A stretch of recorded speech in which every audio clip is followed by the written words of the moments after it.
La vengeance est un plat qui, de préférence, se mange froid. Mais il peut aussi se dévorer chaud, et à plusieurs. Et si est précisément de cette manière que Kristen Bishop, une ingénieure de 33 ans, et Sophie Millet, responsable commercial de 26 ans, ont décidé de concocter leur revanche.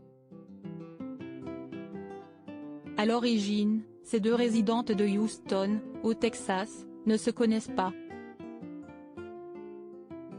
C'est à la fin du mois de mars 2021 que Kristen, alors en couple avec un certain Adam, reçoit un message vocal d'une certaine Sophie, qui l'informe que, depuis 8 mois, elle sort avec son compagnon.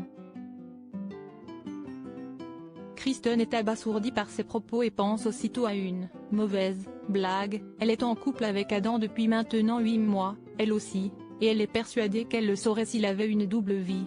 Mais lorsque Sophie l'appelle sur FaceTime et qu'elle voit la jeune femme dans l'appartement de leur fiancé commun, elle se rend à l'évidence, depuis le début de leur relation, son amoureux la trompe avec une autre. Kristen et Sophie ont tendu un piège à Adam à l'aéroport. En Turquie, l'histoire aurait pu, ici, tourner au conflit, mais les deux femmes décident plutôt de s'unir et de s'offrir une vengeance aux petits oignons. L'occasion des représailles se présente rapidement. Kristen doit bientôt partir avec Adam pour un séjour d'une semaine à Istanbul.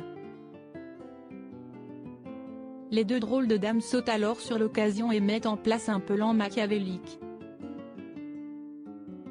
Le 2 avril 2021, à l'aéroport, alors que le couple vient à peine d'atterrir en Turquie, Kristen informe Adam qu'elle est au courant de sa liaison avec Sophie, et lui annonce qu'elle le quitte sur le champ et qu'elle va passer la semaine en compagnie de sa maîtresse. À ce moment-là, Sophie, arrivée quelques heures plus tôt par un autre vol, fait son apparition, sous les yeux éberlués du goujat qui ne revient pas. Kristen Bishop, j'ai rencontré une vraie amie, j'ai découvert qu'il m'avait trompé environ 4 jours avant le voyage. Dès que Sophie et moi nous sommes rencontrés, nous avons instantanément sympathisé, malgré ou peut-être à cause des circonstances qui nous avaient réunis. Laisser notre petit ami commun en plan, comme ça, découvrir son incompréhension et se délecter de l'humiliation qu'il subissait nous a fait du bien.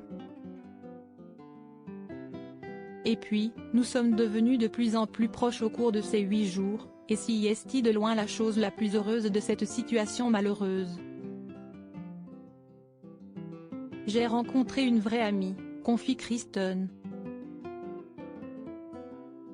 La fin du voyage a été la cerise sur le gâteau qu'elles ont fait avaler à leur ancien amant.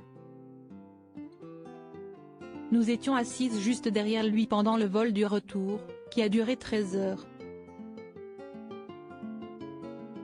Pendant tout ce temps, il nous a entendus discuter, rire et profiter du vol. Il était fou, rapporte Sophie en riant. Méfiez-vous toujours de la vengeance d'une femme, dit le dicton. Alors, quand elles sont deux, messieurs, craignez le pire.